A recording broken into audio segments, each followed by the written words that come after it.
오늘 우리에게 주시는 하나님의 말씀은 에베소서 4장 26절, 27절입니다.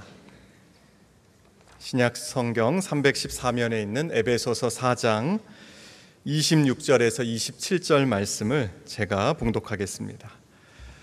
분을 내어도 죄를 짓지 말며 해가 지도록 분을 품지 말고 마귀에게 틈을 주지 말라. 아멘. 바로 며칠 전에 제가 사무실에서 쓰고 있던 컴퓨터, 그리고 거기 바로 옆에 프린터가 있어요. 프린터. 근데 그 프린터가 갑자기 작동이 안 되는 거예요. 당장 써야 되는데 잘 됐어요. 그 전날까지도 잘 되던 프린터가 갑자기 멈춰버렸어요. 참 난감했습니다.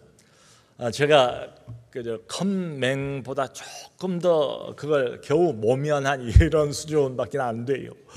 그래도 어떻게 합니까? 이걸 살펴보고 저걸 살펴보고 혼자 해결을 해보려고 하다가 도무지 내 실력으로는 안 되겠어요.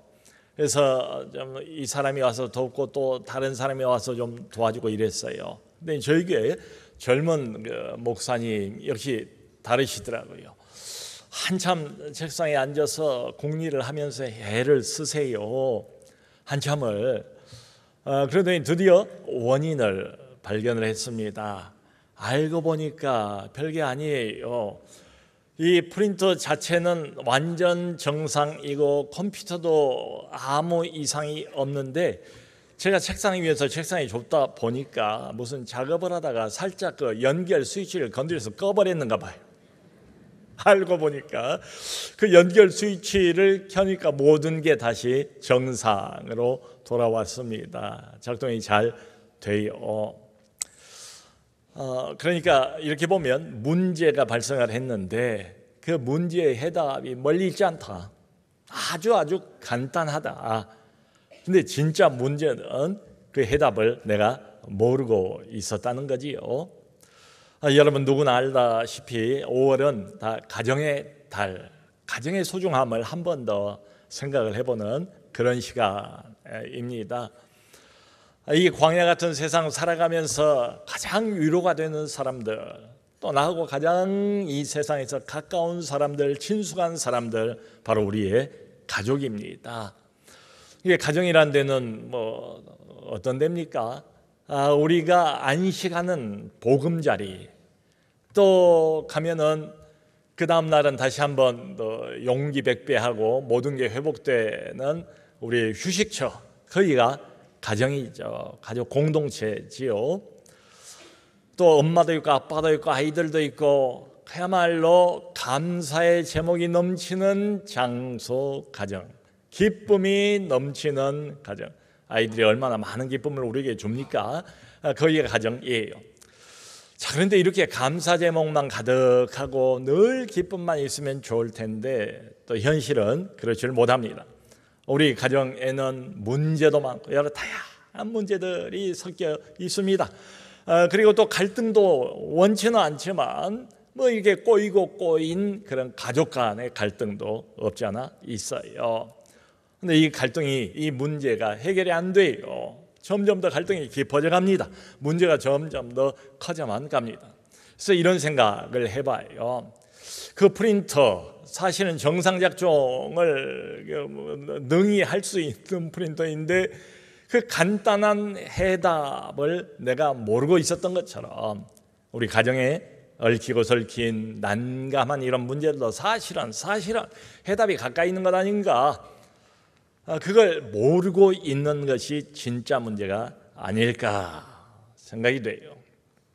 여러분, 오늘은 어린이 주일이면서 동시에 또 묘하게도 5월 5일 어린이날이기도 해요. 어린이 누굽니까? 나라의 법의 어린이, 미래의 교회의 미래, 그게 어린이지요. 자, 이렇게 보면 지금 어린 친구들이지만 이 나라와 교회를 장차 짊어질 새싹들 아니겠습니까? 얼마나 소중해요. 그러니까 우리 부모들은 우리 가정에 주신 이 귀한 하나님의 자녀들을 참 잘 키우기 위해서 온갖 노력 봉사를 다 합니다. 부모님들 누구나 안 그러겠어요. 아이들을 위해서라면 가전수고를 마다하지 않는 게 부모님들이에요.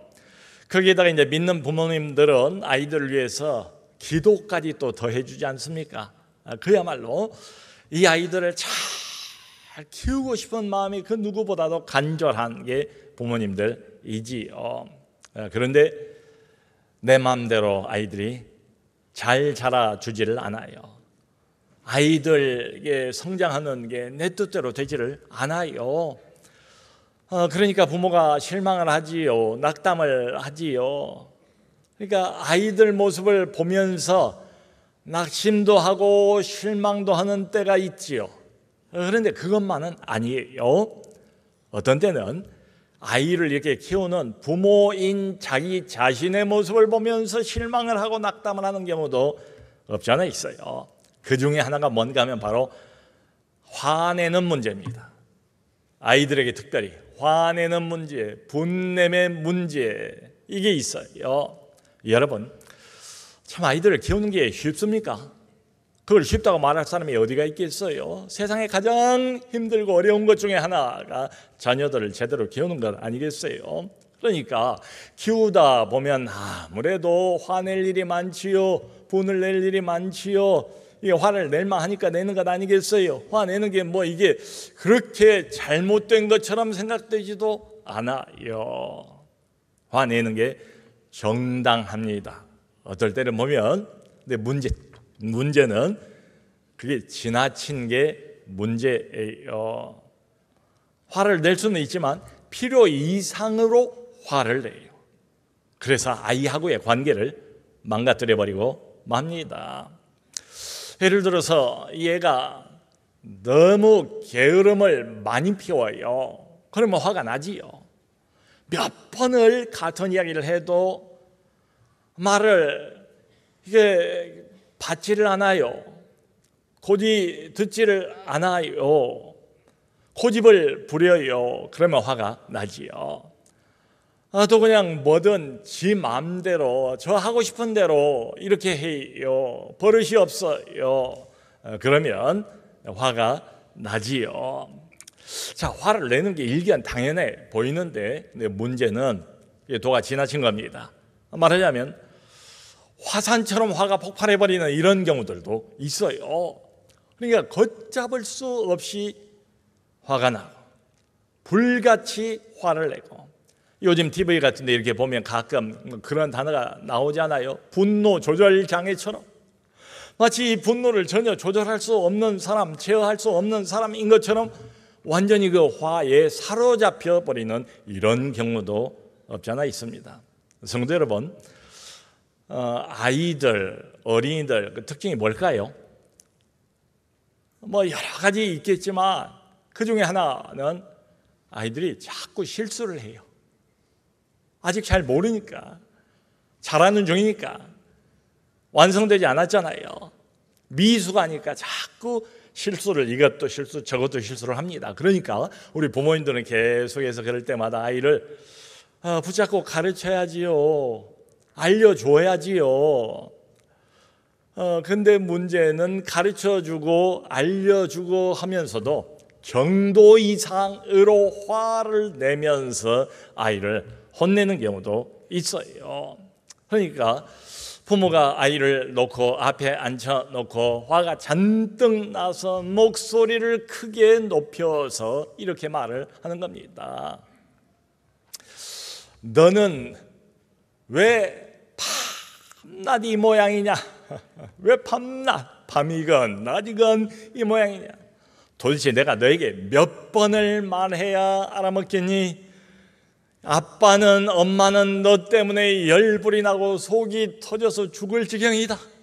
살다 너 같은 건 내가 처음 본다. 네 따위가 나중에 자라서 뭐가 되겠니? 뭐 등등 말이지요. 여러분 아무리 화가 나도 우리 사랑하는 자녀들 아닙니까? 그 자녀들 앞에 놓고 그야말로 결정적인 말은 막아야지요. 치명적인 말은 그거 내뱉으면 안 되잖아요. 주워 담을 수도 없고 말이라는 게 그러니까 여기까지 목까지 꿇고 올라온다 할지라도 그건 도로 삼켜야죠. 입을 막더라도 그건 내뱉으면 안 되지요. 그런데 어떻습니까? 화가 잔뜩 나 있으면 막말을 막 하게 되는 거지요. 그럼 이 어린 아이는 그 부모가 얼마나 큽니까? 얼마나 무섭습니까? 부모 앞에서 아무 소리를 못하고 그저 듣기만 합니다. 듣는데 그 말만 듣는 게 아니라 상처도 같이 깊이 받아버리고 말지요. 그러면서 그 아이는 아마 이런 생각을 무의식 중에라도 하게 될 거예요. 그렇구나. 우리 엄마는, 우리 아빠는 나를 미워하는구나. 나를 싫어하는구나. 나라는 존재는 어떤 사람인가? 나는 내 엄마를, 내 아빠를 저렇게 화나게 만드는 나쁜 아이야. 자존감도 잃어버리게 되고, 그리고 자신감 물론 잃어버리게 되고, 그리고 주눅이 들지 않겠어요? 열등감이 깊이 마음속에 박히지 않겠어요?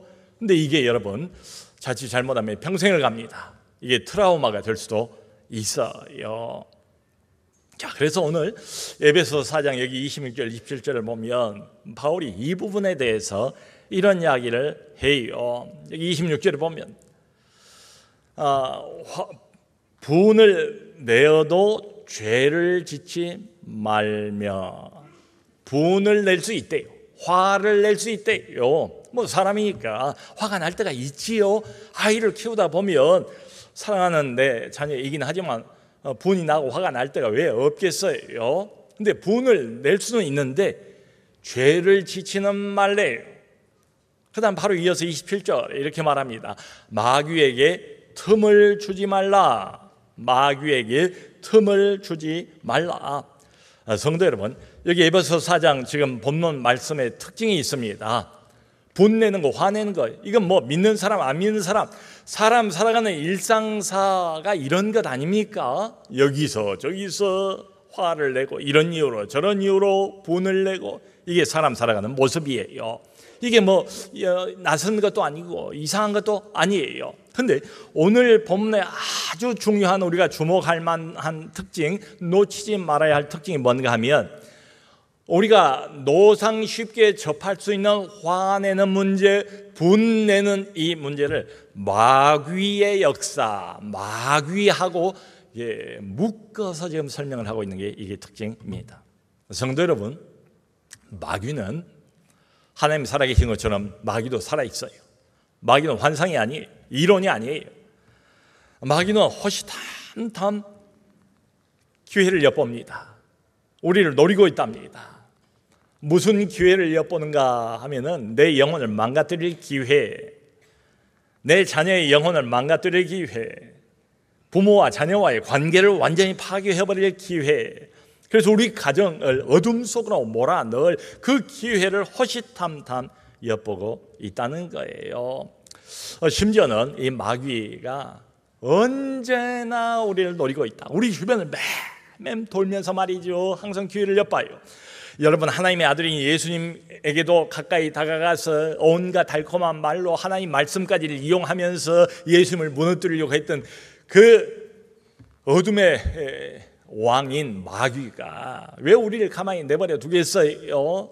그러니까 심지어는 가장 안전하고 가장 쉴만하고 가장 마음이 편해야 할 가정까지 따라와서는 마귀와 호시탐탐 우리를 무너뜨리려고 노리고 있다는 거지요. 성도 여러분, 마귀가 사용하는 어떤 방법, 비결, 방식 이런 게 있어요. 그러니까 예나 지금이나 마귀가 사용하는 근본적인 원리 방식은 똑같아요. 그걸 우리가 좀 알 필요가 있습니다. 마귀는 항상 우리를 극단으로 몰아갑니다. 적절한 균형, 그걸 가장 싫어해요. 사실 신앙이라는 것도 적절하게 균형이 잡혀야 제대로 바람직한 신앙인으로, 건강한 신앙인으로 자랄 수가 있거든요. 근데 마귀는 그 균형을 무너뜨리는데 아주 천재입니다. 늘 우리를 극단으로 몰아가요. 극단적인 좌로, 극단적인 우로 이렇게 몰아가는 게 마귀의 특기예요. 그러니까 아이를 키우다 보면 뭐 화가 나지요. 짜증이 날 법하지요. 그러니까 처음에 시작할 때는 정당한 화로 시작을 했어요. 이를테면, 그런데 시간이 지나가면 지나갈수록 이 화가 점점 더 심각해지는 거예요. 점점 커지는 거예요. 나중에 가서는 이 화가 극단적이 돼버리고 맙니다. 그러니까 이렇게 보면 화를 낸다 할지라도, 분을 낸다 할지라도 죄를 짓지 말라고 했으니까 어떤 경계선이 있지 않겠나. 죄로 넘어가게 되는 경계선이 있을 것 같아요. 그런데 이 화에 사로잡히다 보면 나중에는 극단적인 불붙는 화의 마음을 추스르지를 못해서 그 경계선을 넘어서 그냥 죄를 짓게 되고 만다, 이런 말이죠. 그러면 이럴 때는 분이 완전히 나를 사로잡아 버리고 맙니다. 그러니까 내 마음이 그때는 내 이성에 의해서 컨트롤되는 것도 아니고 하나님의 말씀으로 컨트롤할 수 있는 것도 아니고 이미 경계선을 넘어버린 거예요. 마귀가, 말하자면 화가 나를 지배하고 나를 컨트롤하는 이런 상태가 되고 맙니다. 이게 문제예요. 성도 여러분, 성경에도 보면 그 공의라는 것도 있고 의분이라는 것도 있어요. 정당한 화, 정당한 분, 이게 있습니다. 보면은 우리 예수님께서도 화를 내지 않았습니까? 가끔 가다가. 그러니까 하나님의 눈으로 볼 때 이게 도무지 참을 수가 없는 경우가 있단 말이에요. 예수님께서 특별히 그 종교 지도자들, 위선을 뜨는 서기관들과 바리새인들을 보면서 이런 말씀을 종종 하지 않습니까? 화 있을진저 외식하는 서기관들과 바리새인들이여, 그들을 향해 저주를 선포하시면서 화를 내시는, 그걸 참지 않으시는 예수님의 모습을 봅니다. 그것뿐인가요? 또 한 번은 하나님의 거룩한 성전 안에서 상인들이 온갖 짐승들을 다 가지고 와서 돈을 주고 받고 또 깎으려고도 하면서 물건을 팔고 사는 그 모습을 성전 안에서 자행하고 있는 모습을 보면서 예수님이 잔뜩 화가 나지 않았습니까? 그래서 노끈으로 채찍을 만들어 가지고 그들을 다 쫓아내시면서 그들이 돈 바꾸는 돈꾀 상을 다 둘러 엎었다. 화가 잔뜩 나신 예수님께서 화난 예수님의 모습을 볼 수가 있습니다. 또 구약성경 보면 어떻습니까? 하나님께서는 그렇게도 불순종하고 계속해서 하나님 말씀을 어기고 우상숭배를 하는 하나님의 백성이지만 그 이스라엘을 향해서 하나님께서 마음껏 자신의 진노를 퍼붓지 않습니까? 잔뜩 화를 내시면서 그들을 예루살렘에서 뽑아서 저 멀리 바벨론까지 쫓겨가게 하시는 이런 상황도 성경에 나와 있습니다. 자, 여러분, 그런데 한편 생각을 해보면 우리는 하나님이 아니잖아요. 우리는 하나님처럼 완벽하지 못합니다. 우리는 하나님처럼 화를 내면서도 그게 공의요, 의분이 될 수 있도록 그렇게 조절하는 게 불가능해요. 우리는 여전히 불완전한 존재이고 우리 안에는 여전히 죄성이 자리 잡고 있지요. 자, 그러니까 이렇게 보면 정당한 화라 할지라도 거기에 대해서 조심하지 않으면 죄를 짓게 됩니다. 경계선을 넘게 돼요. 그러니까 이 화나 분노의 문제에 관해서는 어떤 차단기가 있으면 좋겠다 싶어요. 너무 이게 심해지지 않도록 적절한 선에서 차단을 하고 그것을 컨트롤할 필요가 있어요. 여러분, 가끔 이런 경험을 할지도 모르겠어요. 화가 처음엔 작은 화, 작은 불꽃과 같았어요. 그런데 이게 점점 커지는 거예요. 작은 화가 점점 더 큰 화를 불러일으키는 경향이 있어요. 화가 났는데 그 화를 내버려 두는 거예요. 그 화를 방치하는 거예요. 그래, 화야, 잘 자라라, 잘 커라 하는 것처럼 내버려 두면 이게 눈덩이처럼 점점 굴러가면서 커지더니 나중에는 걷잡을 수 없는 맹렬한 질풍노도와 같은 화로 변해버리고 맙니다. 그러면 경계선을 넘어버리는 거죠. 그러면 마귀에게 틈을 주게 되는 거지요. 그러면 더 이상 내가 컨트롤을 못하게 되는 거지요. 자, 그러므로 이 화냄과 분을 내는 문제, 특별히 우리 아이들에게 화를 내는 문제, 이걸 부모인 내가 어느 선에서 절제를 하지 않으면 마귀에게 틈을 주게 된다. 마귀가 그것을 이용하게 된다. 마귀가 옳다구나, 때는 이때로구나, 이게 빈틈이다, 어김없이 내버려두지 않고 그 틈을 파고든다는 거예요. 여러분, 한참 맹렬하게 화를 내고 있는데 이걸 옆에서 이렇게 바라보면서, 예를 들어 내 자신이 객관적으로 이런 걸 바라보면 어떻습니까? 따지고 보면 별것도 아닌 문제예요. 처음에는 이러려고 생각을 안 했어요. 근데 내 안에 막 솟아나는 이 화를 내버려 두다 보니까 화가 화를 키우는 것처럼 나중에는 맹렬한 화가 되더니, 분을 내도 죄를 짓지 말라고 하는데 훌쩍 그 경계선을 넘어버리고 그 다음부터는 마귀에게 이게 이용을 당하기 시작하는 거지요. 그러니까 나중에는 마귀의 마음이 되어서 마귀의 정죄를 마구 내 입에 이렇게 쏟아내는 이런 경우까지 이르고 맙니다. 여기 26절 그 뒷부분을 보면 바울이 이런 말도 해요.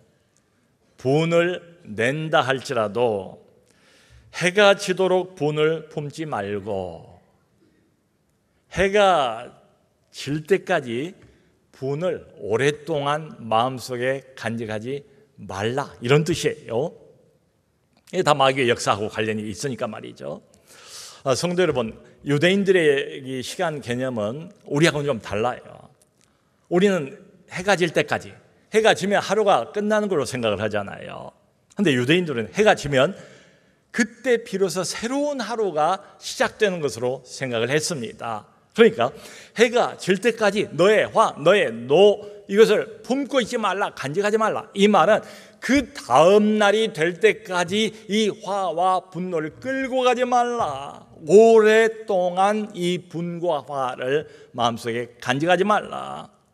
저녁에 잠자리에 들 때까지, 침대까지 아침에 생겼던 이 화, 오후에 내 안에서 발생했던 이 화, 이 분노를 잠자리까지 끌고 가지 말라, 이런 말이지요. 자칫 잘못하면 마귀에게 틈을 주게 되니까 말이죠.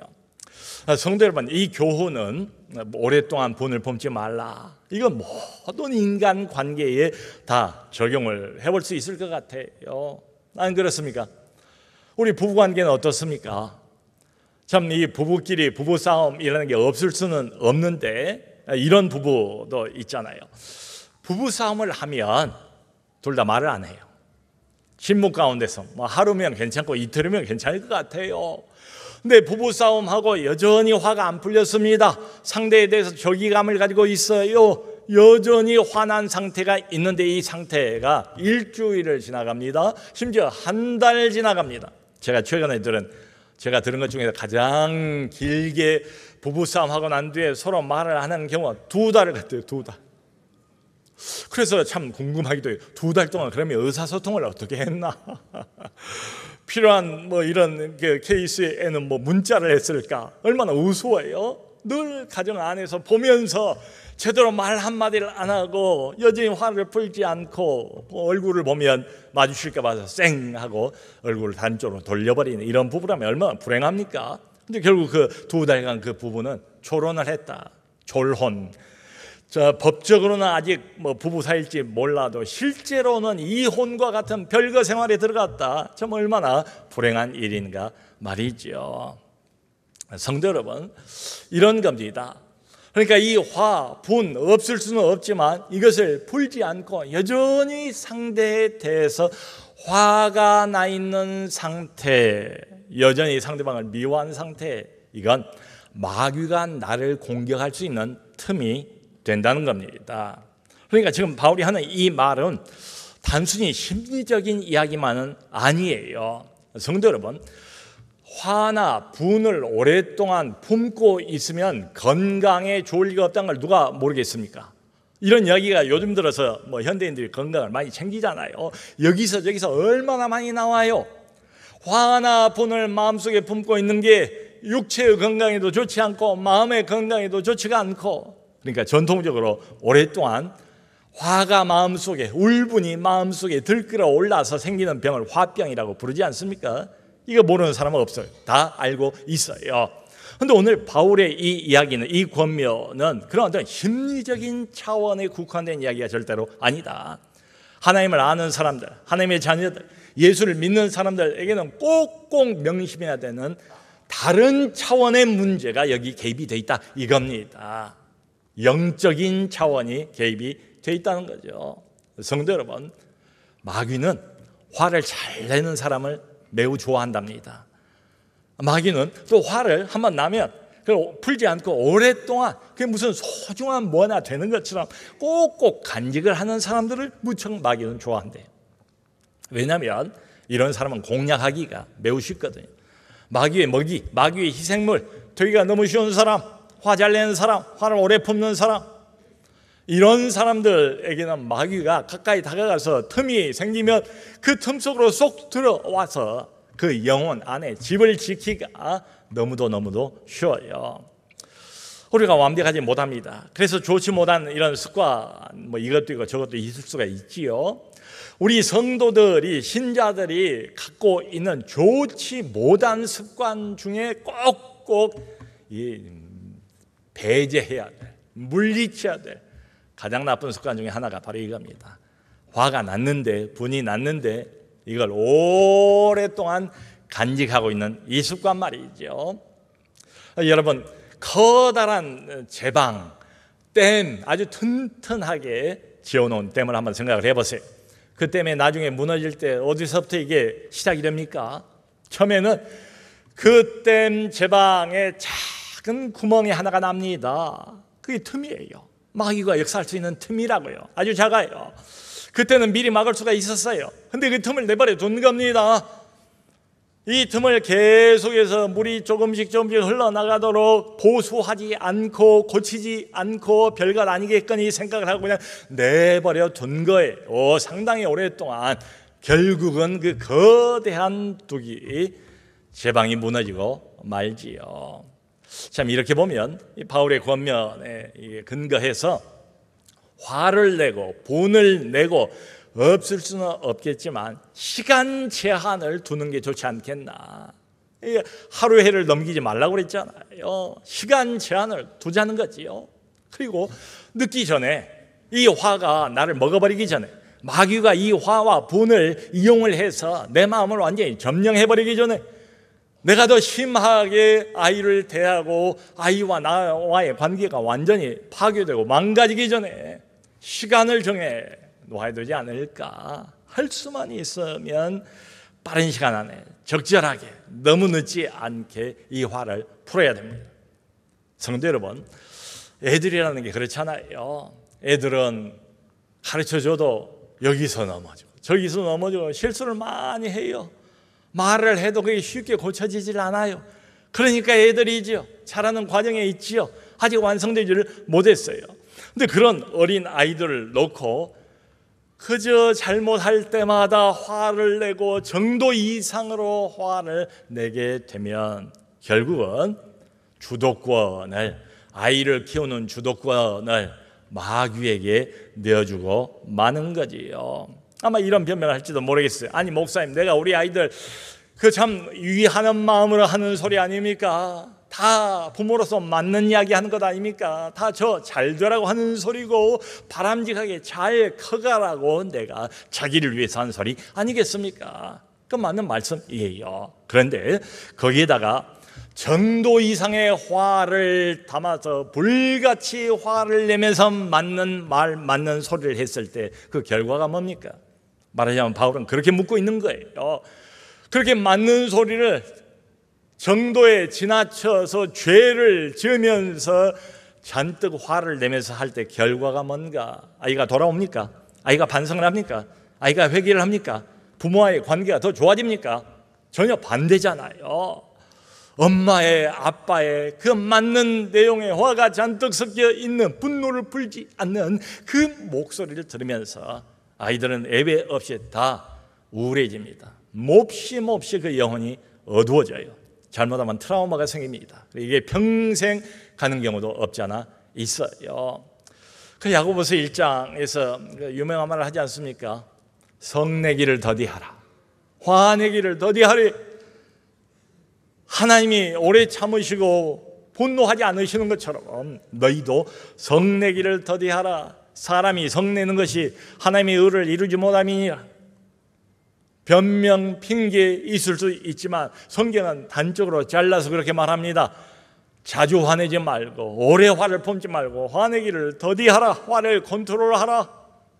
화내는 것이 어떤 경우에도 하나님의 의를 이루지 못함이니라. 여러분, 한번 입장을 바꿔놓고 이렇게 한번 생각을 해보지. 하나님이 나에 대해서 얼마나 많이 참아주셨습니까? 안 그렇습니까?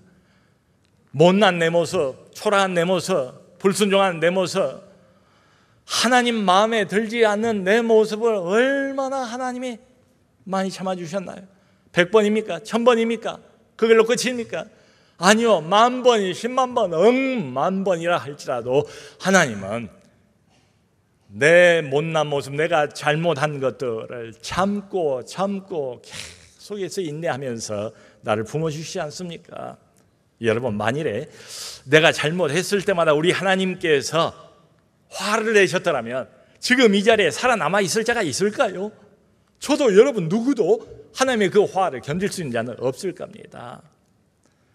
우리 아이들은 내 소유가 아닙니다. 잠시 하나님께서 우리 가정에 맡겼을 뿐이죠. 잠시 내게 이 아이의 양육을 부탁했을 뿐이죠. 이 아이의 진정한 주인은 따로 있어요. 하나님이세요. 이 아이의 진짜 소유권자는 바로 하나님이십니다. 그럼에도 불구하고 아이들은 육신의 부모에게 모종의 영향을 받아요. 특별히 부모가 큰 화를 낼 때 큰 영향을 받습니다. 큰 상처를 깊이 받아요. 여러분, 우리가 아이를 키우면서 낙심도 되고 실망도 되지만 지금 눈에 보이는 이 모습이 아이 평생 갈까요? 그건 전혀 아니에요. 우리가 경험을 해봐서 알지 않습니까? 그런 말이 있지 않습니까? 아이는 자라면서 12번 변한다. 이 모습이 끝까지 가지 않아요. 변할 거예요. 나아질 거예요. 더군다나 이 아이의 진짜 주인이 하나님이시기 때문에 언제나 소망이 있습니다. 자, 그러면 부모로서 아이에 대한 책임이 있죠. 그러니까 할 일을 해야죠. 저는 이렇게 말씀을 드리고 싶어요. 할 수 있는 만큼만 하세요. 그리고 나머지는 하나님 손에 맡겨드리세요. 할 수 있는 만큼이 아니라 그 이상을 하려고, 완벽하게 하려고, 내 계획대로, 내 청사진대로 아이를 키우려고 하다 보니까 그렇게 안 크면 실망이 되고 낙담이 되고 뭐 온갖 문제들이, 갈등들이 생기잖아요. 그러니까 부모로서 내가 할 수 있는 만큼은 최선을 다합시다. 근데 완벽할 수는 없어요. 어느 부모도. 저 하늘의 부모, 영적인 부모, 그분만큼 우리가 완벽할 수 있겠습니까? 근데 아이를 이 가정에 보내주시고 아이의 전후좌우를 아시고 아이의 마음속까지 꿰뚫어 보시고 계시는 그 하나님, 전능자, 그분 손에 자꾸 맡겨드릴 필요가 있습니다. 성도 여러분, 만일에 내 생각, 내 계획, 내 청사진대로 아이를 키울 수만 있다면 우리가 기도할까요? 기도할 필요가 없지요. 근데 해보셔서 아시지만 안 돼요. 마음먹은 대로 안 자라요. 그 방향으로 안 가요. 그러니까 우리가 엎드리는 거지요. 기도하는 거지요. 하나님께 살려주세요. 불쌍히 여겨주세요. 만져주세요. 인도해주세요. 아이를 놓고 그래서 우리가 엎드리지 않습니까? 기도하지 않습니까? 자, 그러므로 부모로서 우리가 아이를 참 잘 키우고 싶은 마음은 똑같아요. 그런데 오늘 말씀 보면 아이를 대할 때에 부모로서 매사에 절제할 필요가 있다. 아이가 다 보거든요. 다 듣거든요. 특별히 화내는 문제, 분내는 문제, 해가 질 때까지 분을 품지 말고, 분을 낸다 할지라도 죄를 짓지 말고, 화내고 분내는 문제 아이들에게 함부로 내 자식이라고 절제해야 됩니다. 그것부터 컨트롤 할 필요가 있어요. 그리고 기도로 나머지는 하나님께서 해주시도록 하나님이 개입할 수 있는 여지를 드려야 되지 않겠습니까? 성령께서 이 아이를 만지시고 이끌어갈 수 있는 그런 여지를 하나님께 드려야 되지 않겠습니까? 그래서 믿음으로, 기도로 그런 여지를 하나님께 드리고 하나님께서 이 아이를 직접 키워나갈 수 있도록 배려하는 우리 모두가 될 수 있기를 주님의 이름으로 축원합니다.